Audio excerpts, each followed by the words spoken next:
Hello and welcome everyone to the Oregon Office of Rural Health's MBQIP educational webinar series. Today's presentation is titled MBQIP Program Outpatient Measures. My name is Carrie Beck and I'm a project coordinator with Health Insight Oregon, and I'll be your facilitator for the event today. Health Insight Oregon has partnered with the Oregon Office of Rural Health to provide education, technical assistance, and opportunities for peer-to-peer sharing for critical access hospitals in Oregon participating in the MBQIP program. This event is now being recorded. And this recording, the presentation slides and other materials used during the webinar will be available on the Health Insight website in about a week or so. We would like for everyone to be able to participate in the Q&A session at the end of the webinar and follow along with the slides. If you joined the Zoom meeting using the web link but do not have a microphone available to use through your computer, please remember to also call in using the phone if you'd like to participate in the Q&A. And you'll find the web link and the phone number directly in your Outlook appointment. I'd like to call your attention to the chat feature. Feel free to use this feature throughout the webinar to share your thoughts and post questions. There will be time for questions at the end of the session, but it may be a short period of time, but we will do our best to fit in at least a couple questions. And then our presenter for today is Ellen DePratt. Some of you may remember Ellen DePratt.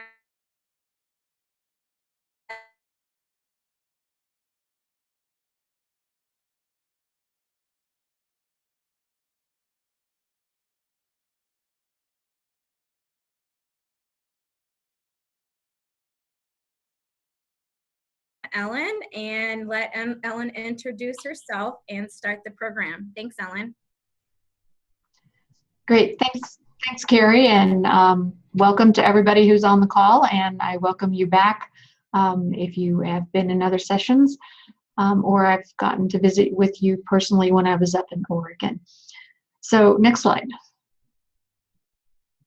As we've said in the past presentations as well, I am a registered nurse with over 20 years experience in the direct care arena, and then I followed that with over 20 years in quality improvement work at all provider and community organization levels. So the reporting programs are near and dear to my heart, and making sure that hospitals can meet reporting parameters, but also to do those and use that data for quality improvement. So that's what we're all about today. Next slide. So our agenda for today will be a quick review of the prerequisites, which we went over when we did the program overview, the outpatient measure results for the state of Oregon and the Oregon critical access hospitals, some measure strategies that you can use for those that might not be right at the national or the average that you would like, and then a Q&A and a wrap-up. Next slide. These are the objectives, so we're going to basically go through those and hopefully help you to successfully fulfill the Flex 2017 requirements under that grant program. Next slide. As we said in the first go-round, there are about 1,339 critical access hospitals in the United States, and there are 57 million people living in rural communities who are being served by those hospitals. Next slide. The MBQIP Quality Improvement Program, or the Medicare Beneficiary Quality Improvement Program, basically kicked off in September of 2011. And there's a website there that you can read further on how that program came about. Next slide. The goal has always been to improve the quality of care provided in small, rural, and critical access hospitals, and ultimately to actually improve the care given to everybody. So even though the cause have a low patient volume, every one of those patients does matter. Next slide. As we said, just very quickly, the prerequisites, most of you and probably all of you have your agreement with your Flex program that happened from the time you joined If you're newer critical access, then you would have been asked to do that. You need to be registered in CMS's Secure Quality Net portal, and enrollment is available on that website. If you have not completed that, every hospital is expected to have a system administrator enrolled, as well as at least one other user. And it's recommended that you have 2 system administrators, so that if you get locked out or you need to add users to do data entry, then you have that ability and you don't have to ask the secure portal and start a complete new registration.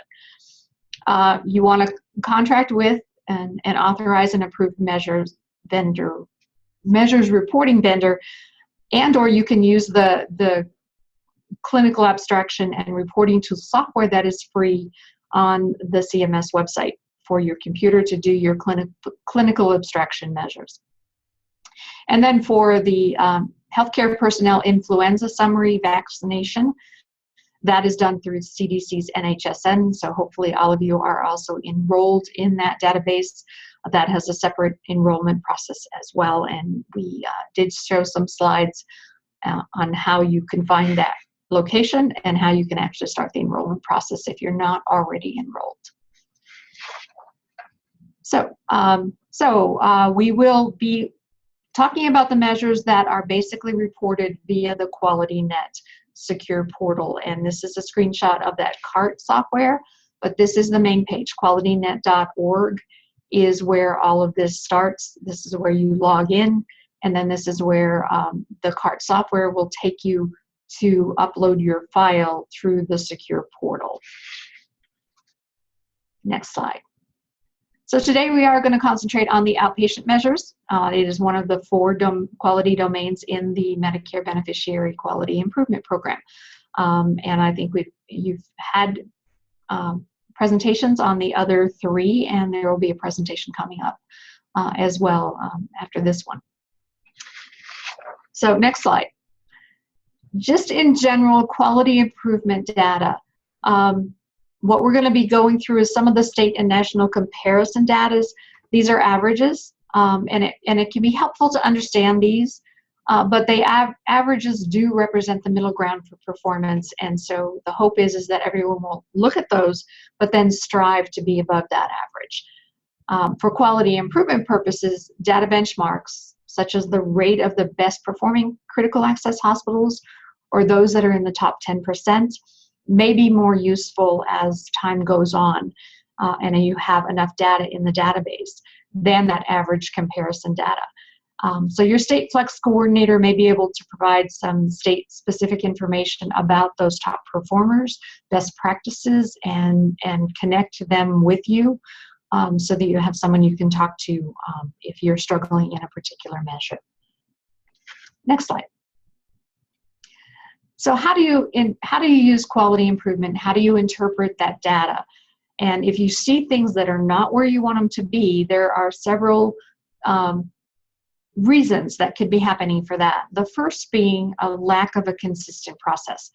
So reports that show a measure routinely performing low indicate that there isn't a consistent process for completion and documentation of the best practice of care.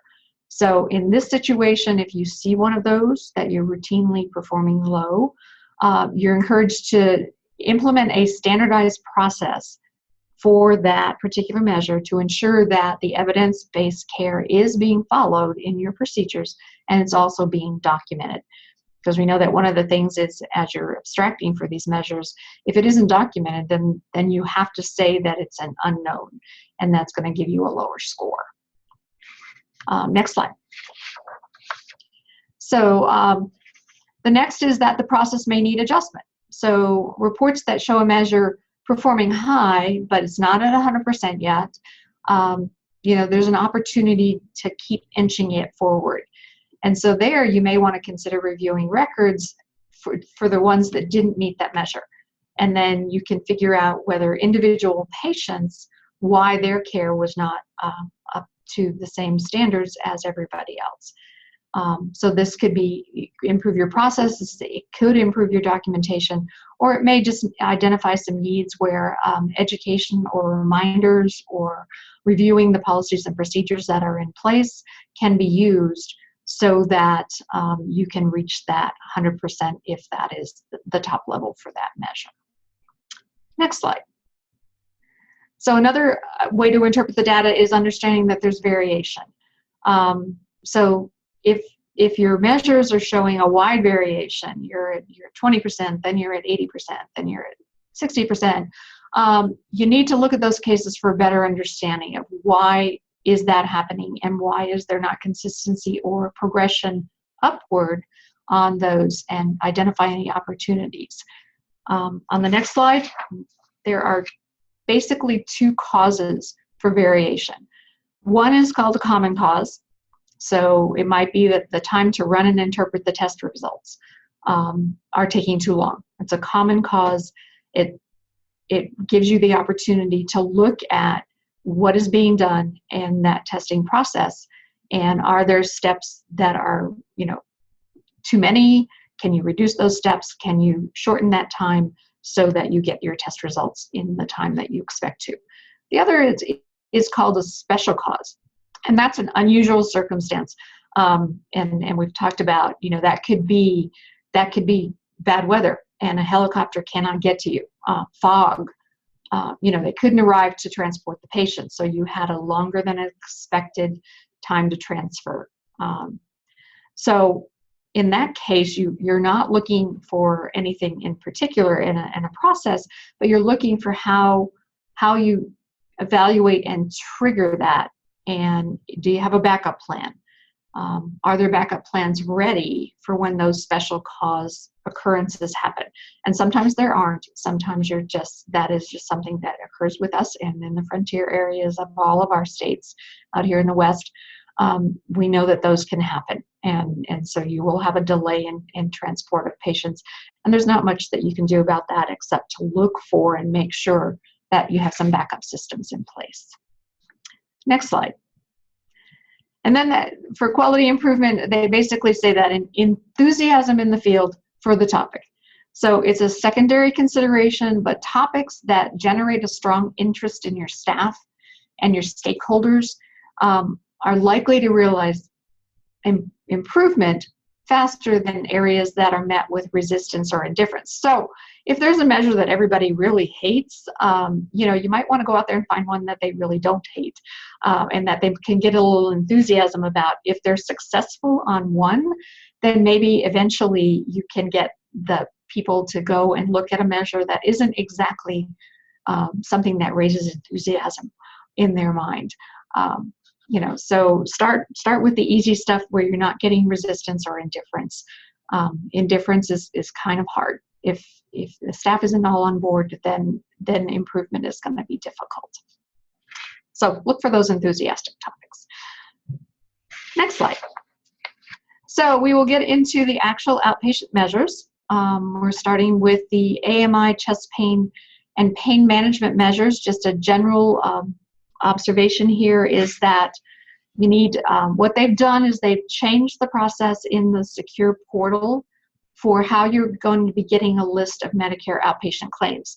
So what they've done is actually moved it into the reports section, which is really good, because coming into your inbox was not the most efficient measure. So now you are able to go into, and I will give you how you get there when we get to the helpful hints, but you'll be able to go in and actually run your Medicare outpatient claims reports and get any Medicare cases that fit the criteria of AMI, chest pain, or pain management. And you will be able to then at least abstract those cases. What they also want is non-Medicare claims. So for that, we need to look at, if there's a process in place that you can get claims information for the non-Medicare population going through your billing departments. It is nice if you can report on non-Medicare as well as Medicare. But at a minimum, you will get a list of the Medicare claims, so at least you'll know if you have cases to be abstracted. Next slide. So the outpatient AMI and chest pain is obviously that patients that are discharged or transferred to a short-term general hospital for inpatient care or to a federal health care facility or a VA hospital. They have to be greater than 18 years of age, and they have to be on the code table 1.1, which is part of the CMS specifications manual. This one is 100%. There's no sample size on this one. And when you're doing your abstractions, you're basically going to be abstracting all of them. But patients with a principal diagnosis code of AMI will not be eligible for the chest pain measures, but because OP 1, 2, 3, 4, and 5 are for both AMI and chest pain, you will go ahead and do your cart abstraction, and then the cart tool will actually exclude those patients from the chest pain part of the measures. So it will do it for you. You just basically, if it's identified as an AMI and chest pain patient, go ahead and run it through your cart software, and the software itself will take care of deciding whether it gets all 5 measures or only 3 of the 5 or 2 of the 5. Next slide. So these measures are the median time to fibrinolysis. So it's the time when you've identified that STEMI patient and when they actually get a fibrinolytic agent. If you don't do those, then it is the time of your transfer to have that done someplace else. So that's what they're looking for that timing. Next slide. So how do we do on that measure in Oregon? So this slide is showing that basically the national median, it was 28 minutes. The Oregon median went from 40 minutes down to 30 minutes between the 2 years. And the national CAW basically went up a little bit from 29 minutes to 32 minutes. The Oregon CAW median, there were less than 25 cases for each of those years, so therefore no score can be calculated because it's not statistically significant. So they will not calculate a score on this particular measure. But the CAW median nationally is pretty close to the national median across the board. Next slide. The fibrinolytic therapy received within 30 minutes of emergency room arrival is the second part of that AMI measure. And so again, that's one receiving within 30 minutes. So if we move to the next slide, again, this particular measure for the Oregon CAW median, there were less than those 25 cases. But you can see nationally and across the board, it's in like the 50-minute range for this particular fibrinolytic therapy. So where you want to be is within 30 minutes. So everybody is a little bit high on this particular measure. Next slide. Quality improvement strategies for these 2 measures is that you really want to look at treating the registration of your patients, going to your registration process, and treat these patients as if they were trauma patients. So some kind of ability to fast track their laboratory reports, their PT, their creatinines, and diagnose them as early as possible so that your patient flow and getting them to the next level of care, if you don't give the therapy yourself, will help then meet the ability to have and meet that 30-minute time frame. So the sooner you can get them to someone who can do fibrinolytic therapy, that's what they're looking for. So that's one of the strategies that you can use for these particular 2 measures. Next slide.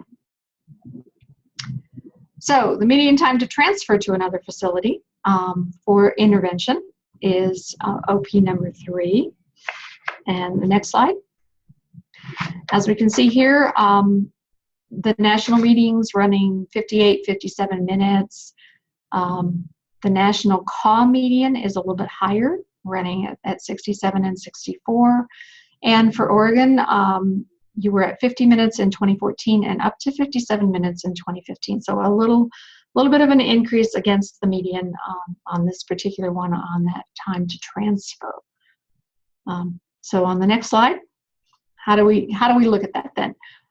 Again, we're going to want you to have some kind of process in place to diagnose the patient as early as possible in that flow.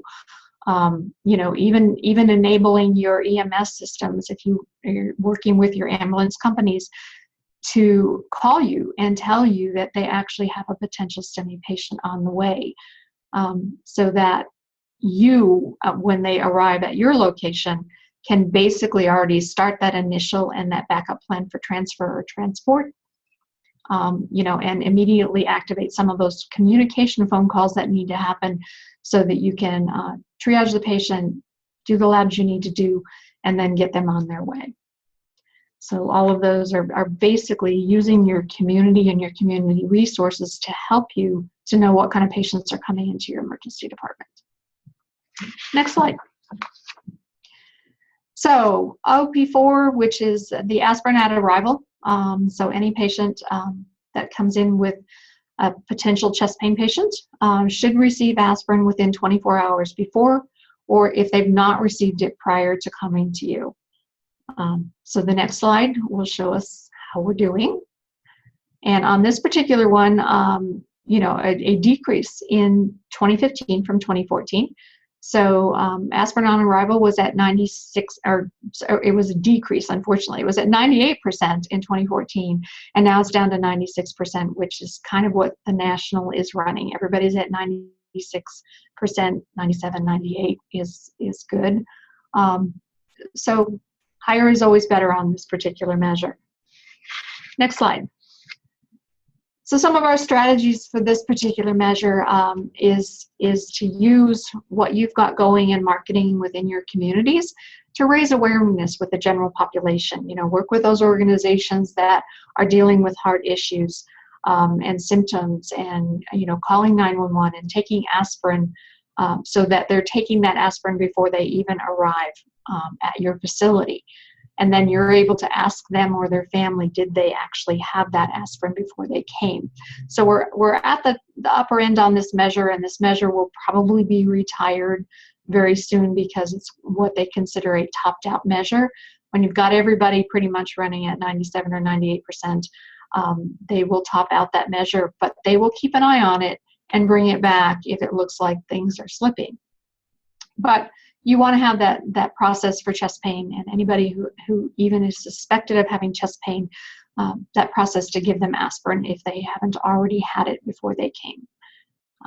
So that's one of the best protocols you can do, even if it turns out not to be a chest pain patient. Next slide. So median time to ECG, that is basically OP5.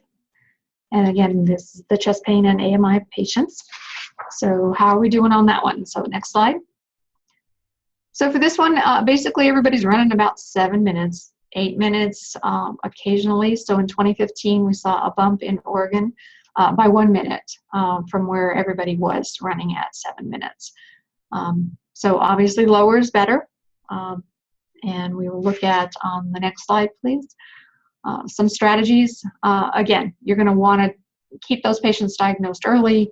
You know, communications with any of the EMS that's bringing patients in. You know, identify those patients quickly and make sure that your triage process has them actually with that nurse as quickly as possible, and not in the waiting room, or not without someone who can get that ECG equipment ready, available, and actually have it ready, especially if you get notified that the patient is coming in with potential chest pain, then getting them to that EKG as quickly as possible. If the EKG is a 12 lead and has been performed, if your EMS is able to perform a 12 lead EKG, then your time to the EKG is actually 0 minutes because they've had it prior to arriving. So it's the arrival time that can be used. Most of them don't do a full 12 lead EKG, and that would be required. So even if they've done partial, you need to be doing that 12 lead EKG to make sure that that's the minutes that you're actually reporting on this particular measure. Next slide. So now we move into the timing measures. So the first 5 are basically all around AMI and chest pain. The timing measures are 18 and 20, so that's the median time arrival to departure and the door to diagnostic evaluation. So these are basically, if you have greater than 901 emergency room visits, then you are going to sample 96 cases. And if you have between 0 and 900 emergency room visits in a quarter, these are quarterly sampling sizes, then you will sample 63 cases.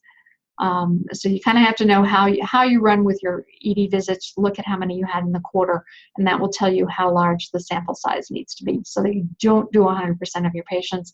The sample sizes were dropped to a reasonable level for all hospitals to actually report on.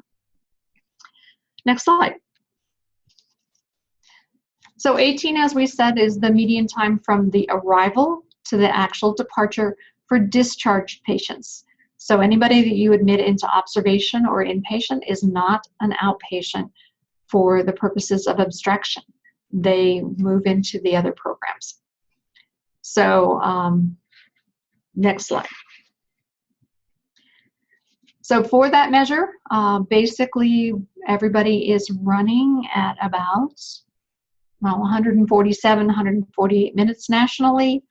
And for Oregon cause, you are running at 111 and 114 minutes. So you are actually doing better than the national average and better than the state of Oregon as a whole.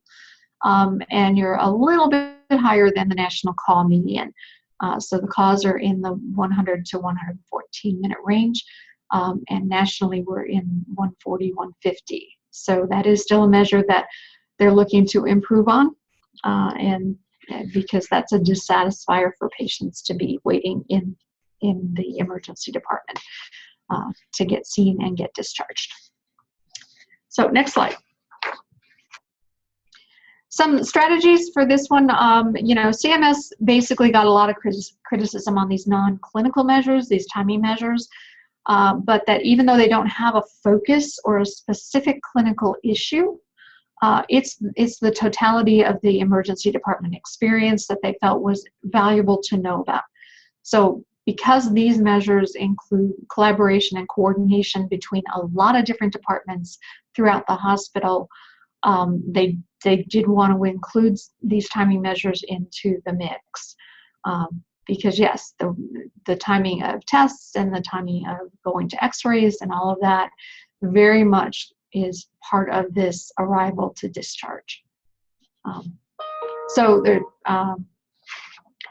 there's not really a good strategy, but it is looking at how you coordinate and if there are bottlenecks within your process, when orders are written, when do they actually get done? When does the patient actually get originally, triaged? So there's just a lot of collaboration and coordination issues that you could look at your process flow that might give you some ideas on how to shorten that time frame. Next slide. So the door to diagnostic evaluation by a qualified medical professional. And so that is the other timing measure. That is an MD, a PA, or a nurse practitioner are the qualified medical professionals that have to have a note and some indication in your documentation of when they actually were face-to-face with the patient after they came in the door. So the first encounter with a qualified medical professional. So next slide, if we look at how we're doing. Basically, everybody's sort of in that, nationally 27-minute range. The national call median is actually 18 minutes. And the Oregon median was 17 minutes for 2015. So the Oregon critical access hospitals are a little bit higher than that and just a smidge higher than the national at 28 and then down to 25 minutes. So improvement is seen, but it's still taking 25 minutes for a patient to actually see a medical professional. So if we look at the next slide, some of the strategies, couple of articles that I had seen is that, you know, one of the ED medical directors said the throughput measures were like the barometers. They were looking at the global view of performance. They were kind of a yardstick to see, you know, what was going on. Nothing, like we said, nothing concrete in the way of a clinical measure. These are timing. And one of the other articles I thought was interesting, the ED nurse recalled that their patients are grumpy after 150 minutes. And so nationally, it's running about 148 minutes. So they basically said, you know, they get grumpy. That's and how they were going to look at that, how they were going to deal with the other departments, how they were going to look at coordination, and the positioning of the emergency room. And a lot of this they feel is part of that emergency department crowding. So may not be as much an issue for the critical access environment as it is for the larger hospitals, but yes, moving those patients in and out so that everybody's not waiting in your waiting room. And I just didn't realize that after 150 minutes we get grumpy. So we want to make sure that we're lower than that, and critical access so far is doing a better job on that. Next slide. So then we move into the outpatient measure of pain management. This one is basically a timing measure again, but it's the time to the pain management for long bone fractures. This table 9.0 in the specifications manual has thousands of diagnoses, unfortunately, in this. But if you have fewer than 80 patients that fall into the table codes for long bone fracture, then you're going to report on 100% of those. And most everybody does not have, I think for critical access, I've seen pain management might have 3 or 4 actual Medicare patients that fall into that. So look at those, you know, look at the list that you get, the claims reports that you get. You probably won't have that many patients. You may have a lot more non-Medicare, and like we said, if it's fewer than 80, they would like you to report on all your Medicare and non-Medicare patients that come in with a fracture anywhere. So long bones are everywhere in the body. They're including, there's some hand, there's some fingers, there's toes in the foot. So it's basically any fracture. So the minute that you know the patient has a fracture of any sort, then you need to look at, did they receive pain management? Had they already taken something before they came in? If not, then we need to get them some level of pain management even before they've seen the physician. So next slide. And again, they clarified this to say that it's the median time from the arrival to the time of any oral, intranasal, or parenteral pain medication administration. So that you have numerous ways that the patient might have already been treated or had some minimal pain management medication before they came in. So how are we doing on that measure? Next slide. So everybody's kind of neck and neck running in between about 45 minutes to 55, so within about a 10-minute range. It's probably not bad. It depends on the extent of the fracture, whether, you know, 45 minutes would be a long time. If it's a huge fracture, you would hope that that's not the case. Some of the smaller fractures, you know, there may still be numbness. The patient may not be in extreme pain. But it's kind of level across the country right now, and I don't know that anybody in best practice has decided on a particular number of minutes to make this happen, but you need to strive for the lowest amount of minutes as you can. So the strategies on the next slide. You know, it remains a challenge. You know, it's a common complaint. It is one of the most common reasons for emergency department visits is pain. You know, they in particular went to the fractures on this particular one versus pain from any of the other reasons that people will come in for. But, you know, what you need to look through is what are the series of steps that the patient might go through that could delay your pain. You're giving them some pain relief. So the timing to get them to triage, when you give them a bed assignment, when the actual physician comes to evaluate them. So you can look at this measure in light of your, door to diagnosis evaluation with a provider. And then the actual administration of the analgesic. Are there any processes within your pharmacy or getting those medications or having them in your emergency department and ready to go? There doesn't seem to be a real simple formula out there for the optimal treatment for pain. And because every patient perceives pain differently, when you do your pain scales, you just basically have to go and hopefully on what that patient's body language and what they're saying to you and how they're actually tolerating it.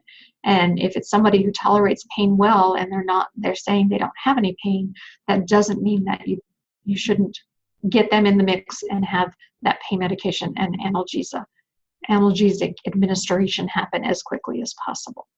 So, but as we said, there's really no optimal treatment that's out there for how you get people pain relief and how they're going to feel about that pain relief as you continue your pain assessments.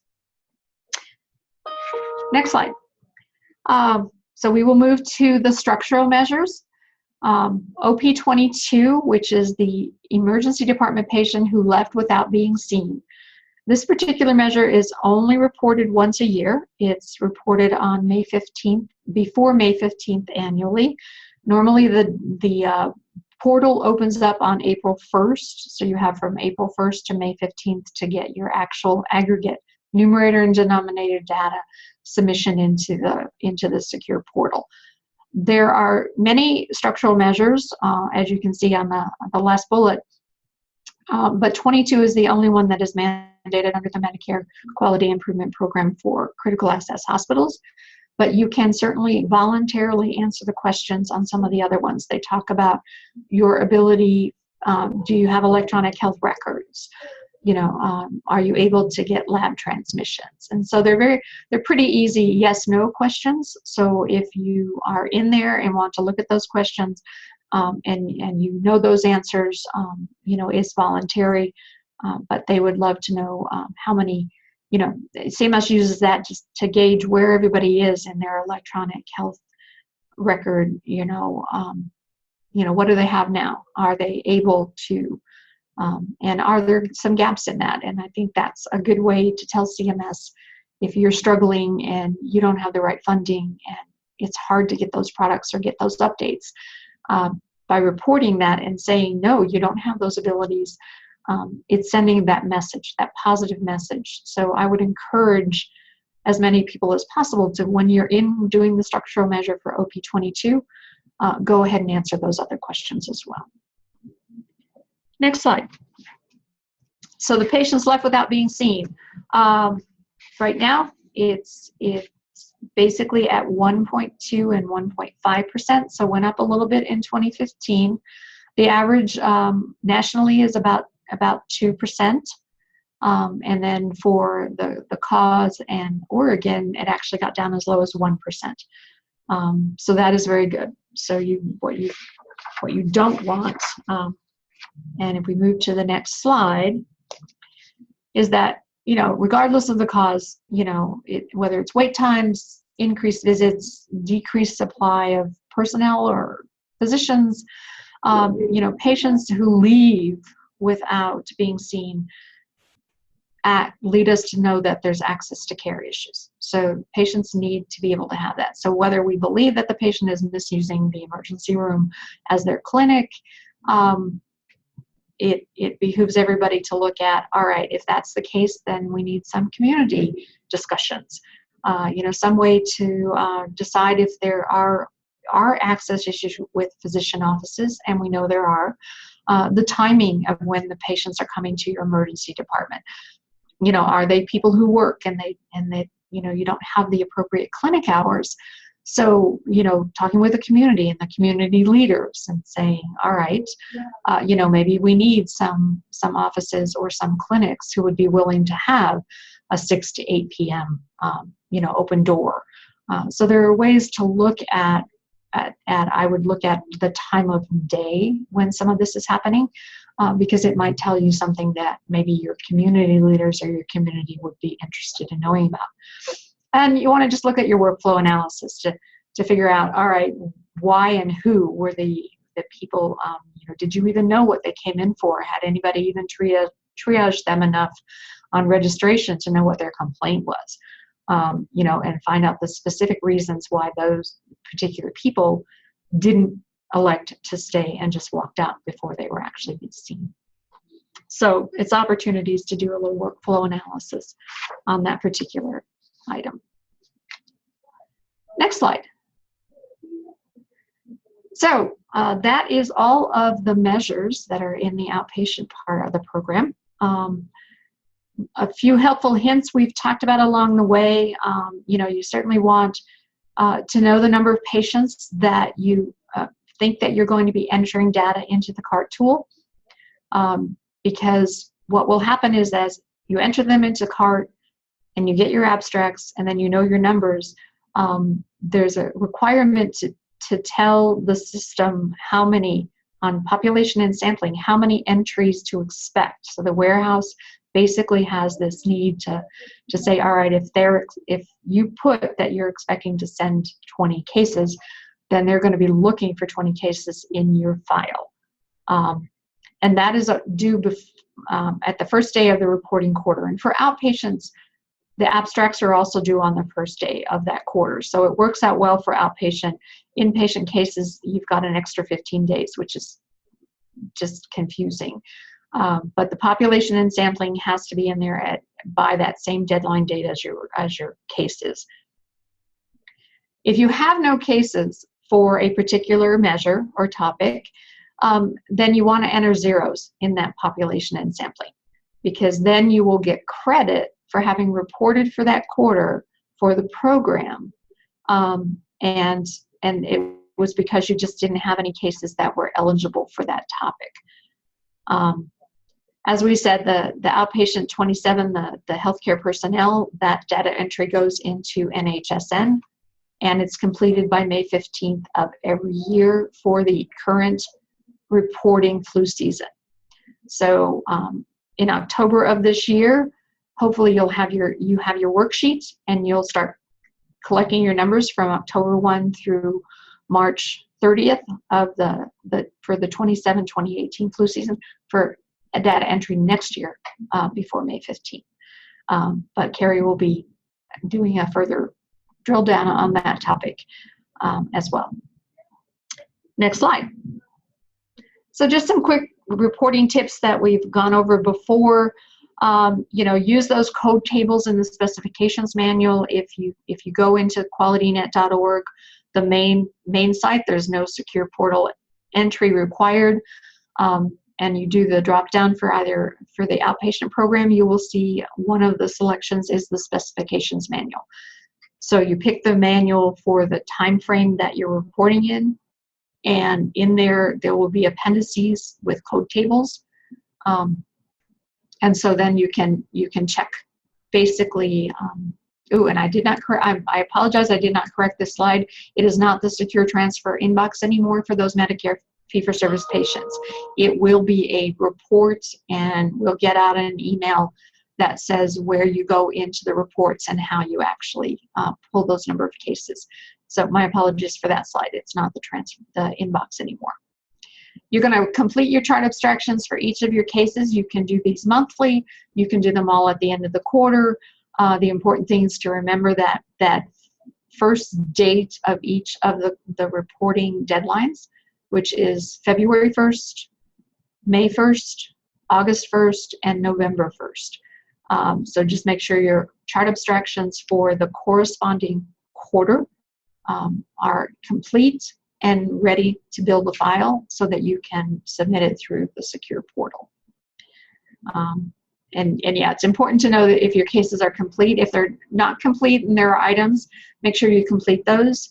If a case happens to be rejected in the warehouse, you will get a notification of that, and you can go in and check reports to find out what wasn't correct that, and then resubmit your file. So you want to put that file that you create in a folder or a place that you can easily retrieve it, because as the system automatically sends you to the secure portal to sign in after you've created that in your CART software, you're going to have to be able to find that file to actually finish the submission. So sometimes if you let it go to where it wants to go, you may not find it. You may not know where it is. So make sure that if you want to put it on your desktop, and at the end of the submission, it will basically automatically delete that file. So you can always recreate it in your CART software. If you want to keep it, you have that option, but it's not recommended to leave anything on a public computer. So that's why the warehouse submission, basically at the end of it, says that you need to delete that file and not save it as a file. So you can always recreate it from your CART software. Next slide. Confirming your submissions. It's always a good idea the next day after you've submitted to the warehouse. You should get an email that says that the warehouse has received. That doesn't necessarily mean that it was all accepted. You may get that on the same day or not. There may be rejections, but the easiest way for you to confirm is to basically go into the secure portal, run reports, feedback reports, and the first report that you should see on your list is a case status summary report. And that's going to confirm the number of cases and whether there were acceptance or rejections. And then if there are the rejected cases, then you can run the case summary detail report. You can look at what those errors are, correct those errors, and then resubmit that entire file. So the warehouse overwrites whatever you've sent in. So be careful and don't just send the corrected files. Resend all of your files so that everything is in there and it matches your population and sampling. Again, with population and sampling, there's a submission summary that you can confirm that the number of cases matched what you planned for, and that if there are zeros, those are reflected, and you will not then be slotted as that you didn't submit. What has happened and right now is for critical access hospitals, the secure portal population and sampling ability is not working. So CMS has come up with an XML template that must be used in order and then sent to the warehouse in order to be able to run this population and sampling submission summary report to confirm. We know it's a difficult process. There is a tip sheet. I think I'm going to be talking with the Stratus Health, who is the oversight support person for the MBQIP program, because it's not real clear on this template if you don't bring it into a product which is called Notepad. And believe me, I'm not a techie. So, but when you actually export this file, it should give you something that says that you want to edit it, and then it will put it in Notepad. That way you can create the file, and the file will be accepted. But if it's not in an editable form, and you're just pulling it off of the zip drive, which is how it comes, it doesn't save the data. So it's not a file that the warehouse can accept. So some of you may have gone through that with your IT folks. Hopefully the IT folks can figure that out. But it does need to somehow be in an editable form. And that seems to be the only instruction that they left out any clarity on their instruction sheets for this template. So I will reach out to Robin and see if there's a way that the support contractor can get us a little more detail on that particular first step to make sure that you have a file. It is kind of a DOS looking file. It's very weird. It's not very friendly, and you just put your numbers in between greater than and less than brackets all the way down. So once you figure out how to start it, it's not so difficult, but I walked a few people through this one, and it took us a few tries at it before, and it still got rejected by the warehouse. So we're not quite sure, but it's very, very important. If you have cases in all topics, do not stress over this, because you won't have any problems. If you have 0 cases in any topic, though, it's going to be very, very important to go ahead and do this XML file.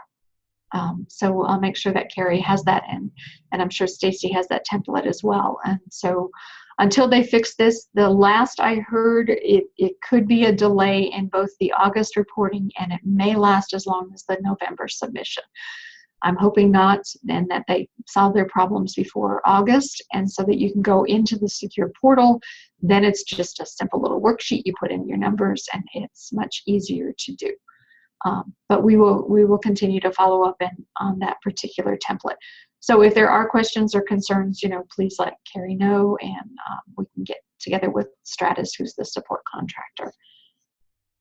Next slide. So these are just some resources, and where you can go. And as we said, the MBQIP program, that first one, is where Stratus Health, who is the support contractor, you can find their information in there as well. And couple of their newsletters have talked about the template for the population and sampling. Next slide.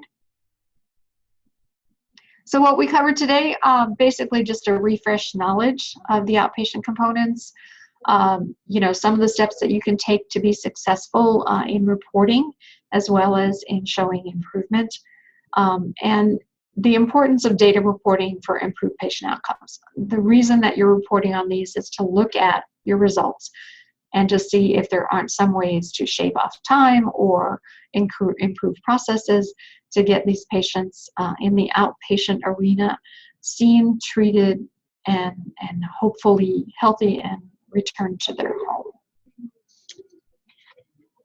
And I will now turn this back over to Carrie to do the follow-up and conclusion. All right, so I just wanted to remind everyone that we will have a roundtable peer-to-peer sharing call, and the information is on a following slide. I encourage everyone to be on that call. We'll briefly review this webinar, some of the main points, and then if you called into other roundtable calls, it's an opportunity for all of you to share successes in these areas, challenges, and most importantly, share with one another and about what is working well at critical access hospital sites in the States. So hopefully we'll have some good attendance on that call. And next slide. So as I just mentioned, the roundtable call on this topic will be June 6th, same time. And then most of you or all of you should have received an Outlook appointment. We will be doing a webinar and follow-up roundtable call on the 2 MBQIP patient safety measures, the OP27 and the IIM2. So I will be presenting on that topic, and I look forward to doing that. So I also wanted to mention that Health Insight and the Oregon Office of Rural Health will be jointly hosting a pre-workshop at the annual Oregon Rural Health Conference in Sun River, Oregon on Wednesday, October 18th. You may have heard about this. And in the evaluation for this webinar, which we will email to you shortly, we've added 2 additional questions related to this workshop. The first question is asking about your preference for the workshop time, and we will try to accommodate as many people as possible, or the majority for the responses. And then the second question is an open-ended question asking about your ideas and feedback about what should be included in the workshop content. So topics, if you have ideas for speakers, if you have a particular preference for learning style, please, we're hoping that you'll take the time and give us some feedback so Stacy and I can use that in the planning. And next slide. Let me check the time. So we have 5 minutes. So let's take about 3 minutes right now for questions. Feel free to chat them in or raise your hand if you'd like us to unmute you.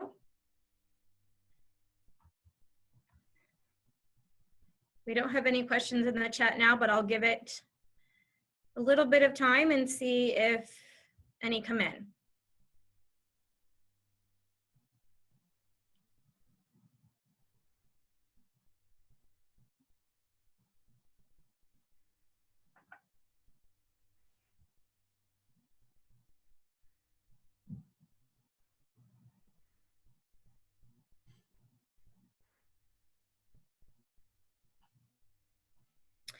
So April says she tried chiming in, but no one can hear me. She's on the phone.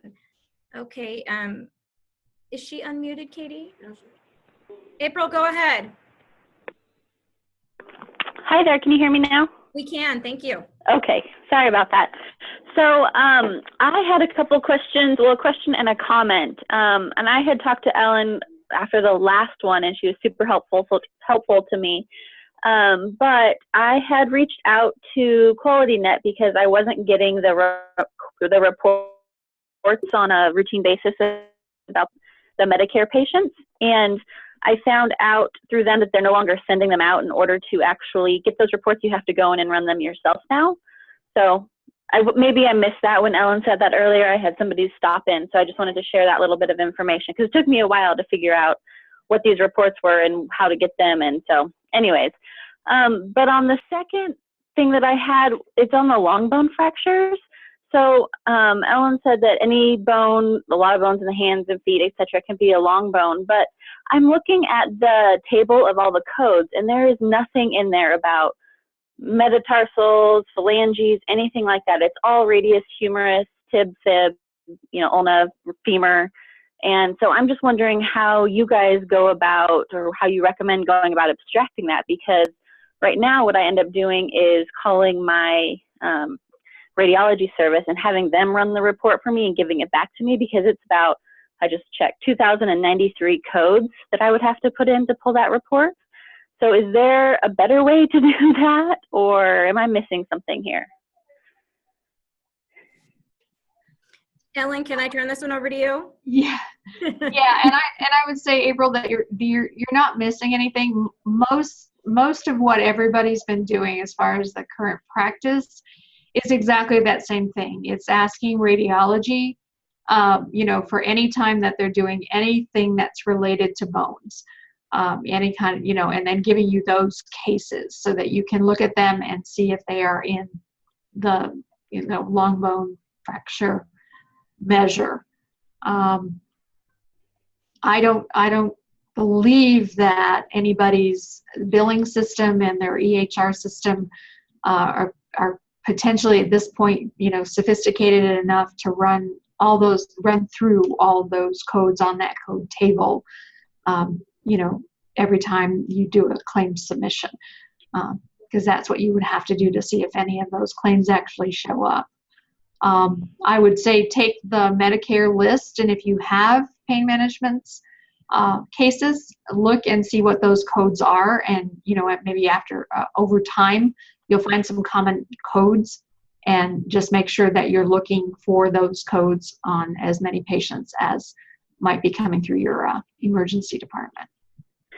So right now I have Cora running our report, but it's basically for any humerus, radius, ulna, tib, fib, or femur fracture, because that's all I can find on that list. But I've heard, you're not the first person I've heard that has said that there are long bones in the feet and the hands, and I get that, but I don't see those codes on this list. So, so which list are you looking at? The one for fractures is about 60 pages of codes. yeah, So, yeah, that's the one I'm looking at. It's table 9 in Appendix A, and I know there's one, it changes for multiple times a year, it'll change. And so I just pulled up the most recent one. okay. And yeah. So maybe they have streamlined some of those earlier ones, because I know the hospitals had that same issue of what is it you're trying to accomplish. So they may have trimmed that table. I haven't looked at it for a while, but Okay. I will relook at that as well and see. But that is the correct one to look at, right? If Yes. Okay, perfect. Yeah. Okay. April, you know, Thank you. I will, yeah, you're welcome. We'll make sure that the information gets out in the follow-up email, and feel free to reach out to me and I can connect you with Ellen, or you can connect to Ellen directly. I just want to be cognizant of our time. Quickly, Ellen, did you have any comments about April's first comment about those reports no longer being sent out, that they have to run them themselves? Right. Yes, and she is correct, and that's where you go into the reports under, and it's the category of APU reports, and when you pull that list up, you'll actually see Medicare claims. So it's under the outpatient reports, APU, and then you'll see claims. Okay, summary. Great. So so yes, that just was changed about 2 weeks ago. Okay. And so those that are registered in the CMS Secure Portal should have gotten an email, you know, or a blast with that information. But I just haven't gotten it out to everybody, copy and paste. Thank you, Ellen. Okay, let's finish up here. Katie, I just want to see, I think we have another slide or two. Here is my contact information. Feel free to contact me for anything. I can also put you in touch with Ellen. And that's it for today. We'll be signing off now, and we hope you have a great rest of your day. The sun is shining here in Portland. I hope it's shining where you are. Bye-bye.